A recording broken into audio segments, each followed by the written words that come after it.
Video shows U.S. military blasting drug boat, killing 11 suspected Venezuelan Tren de Aragua narco-terrorist. I see, where's this video? I don't want to listen to the article. Show me the video. I think this takes me somewhere else I don't want to go. Let's hit mute first. Let's just not anything work. How about that? Great. Yeah, let this go through the ads. On mute just in case. Whatever. I don't think there's any audio. Hopefully, well. Yeah. Okay. I think we're all right on the audio. Okay. Pause. Pausey. Let's go to it now. Okie dokie. Let's watch this. But he's going to blow up. Okay. Come on. I hate you, Fox News, so much. All right. What are we doing? Just hit play. So you see, there's a boat. Nice size. Look at all those engines. As in motors, not natives. So I guess there's 11 people on that thing and a whole bunch of drugs, which makes sense. Up, and then we made it go boom. And that's it. Oh, boom again. So they did. They're dead. Mission accomplished. Mission accomplished. Go back to the banner. So basically, we have declared Tren de Aragua a terrorist thing. It's a terrorist organization. We've pretty much declared Venezuela a state sponsor of terror, and there is, let me see, there's a quote in here where somebody says, Cartel of the Suns. So this one dude, Carlos Jimenez from Florida, he says the vessel belongs to the Cartels of the Sun cartel. I looked them up. It's basically, no one's in agreement on whether it exists or not. It's been kind of talked about since the 90s or the 80s or something.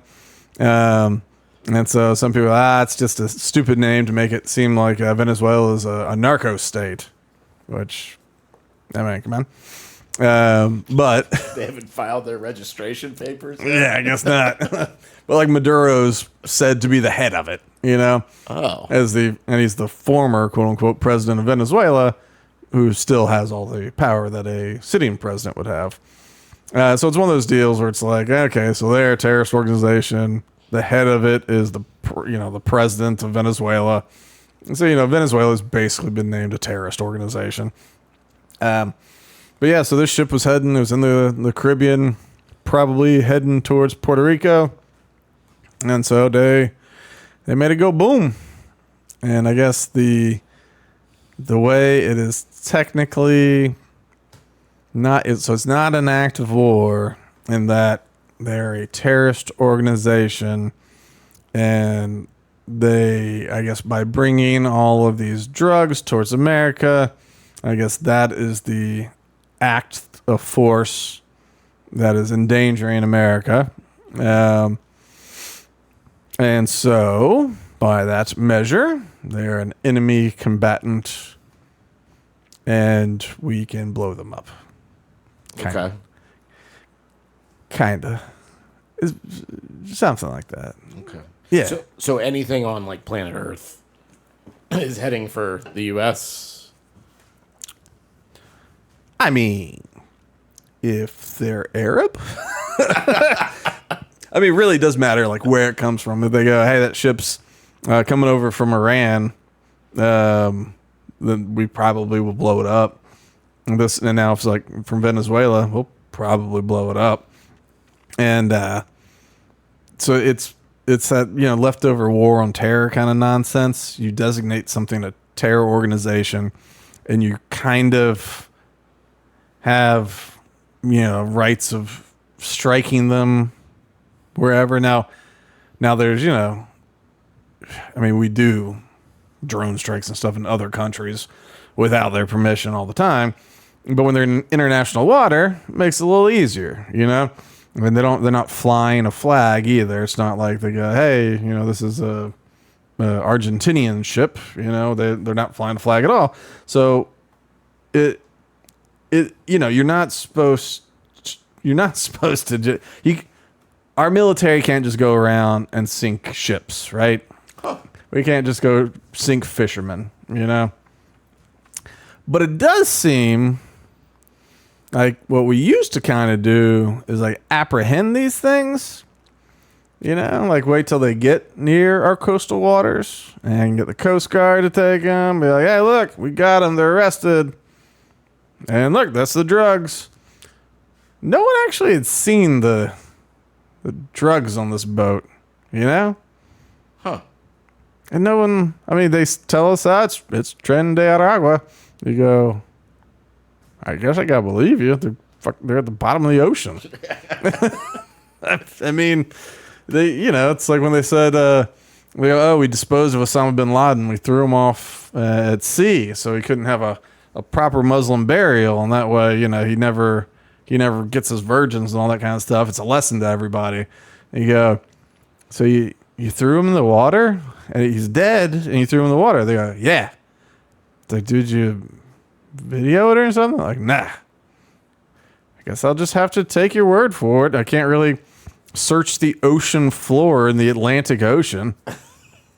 The one thing I'm curious about is to piggyback off your point, like we usually, we take the drug paraphernalia so we can resell it on the market. Why didn't we take advantage of that? Yeah, I guess. I don't know. I think with this one, part of it could be that this could be all part of a flex, like on the one hand, it's to show like Venezuela, we mean business, and Tren de Aragua, that, we mean business. Like not only are we going to stop you, we'll arrest you when you get here, but we'll blow your ass up. So in a drug prevention sort of way, it could be that.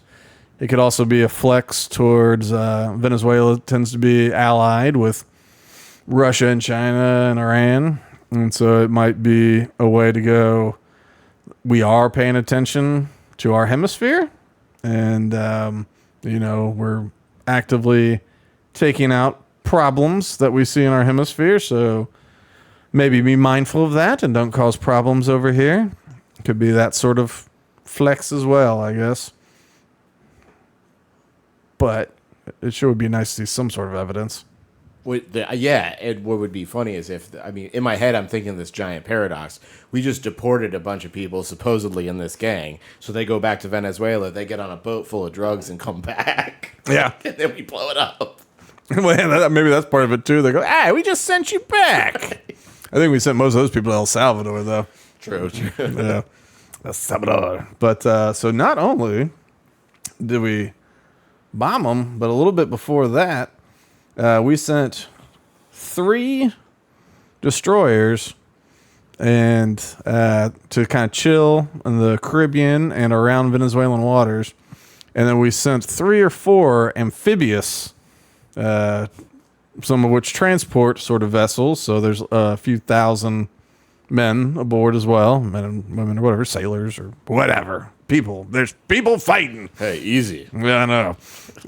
But yeah, so like now just chilling around the Caribbean and down near Venezuela. I guess we've got 3 destroyers that have, these missiles that can take off or, handle the air, the sea, the land. And we have amphibious ships that can fight in the sea and also drop a bunch of dudes off to go raid your land, which is also a bit of a flex. And I do wonder if we are about to go like, surprise, we took out Maduro and we conquered Venezuela.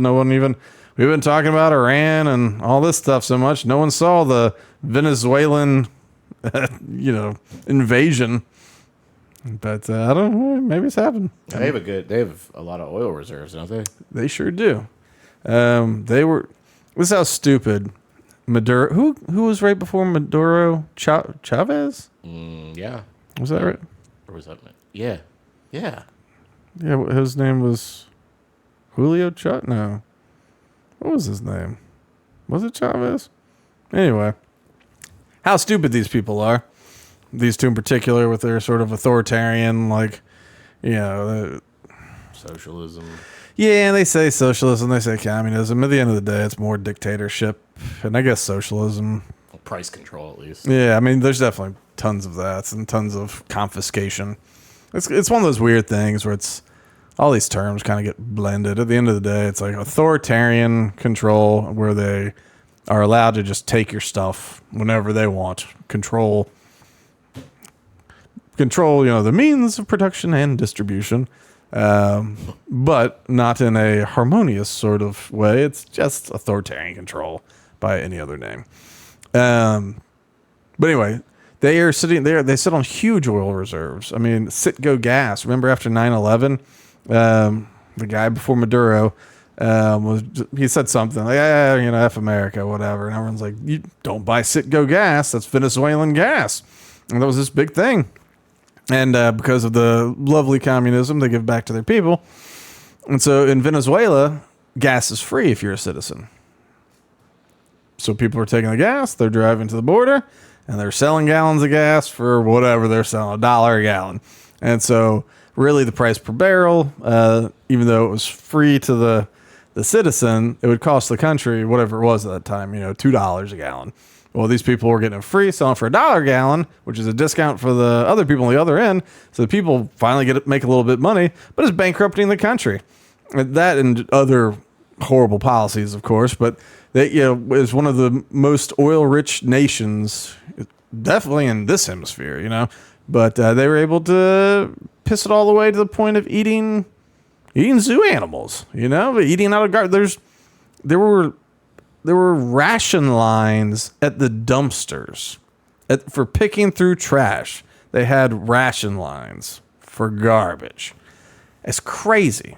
And yeah, they have tons of resources. So I don't know. Maybe we are going to invade Venezuela.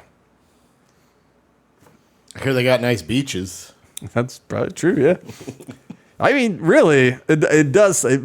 It would be nice if Venezuela had like just decent leadership, because it does look like it'd be a nice place to go, if it wasn't an authoritarian hellhole.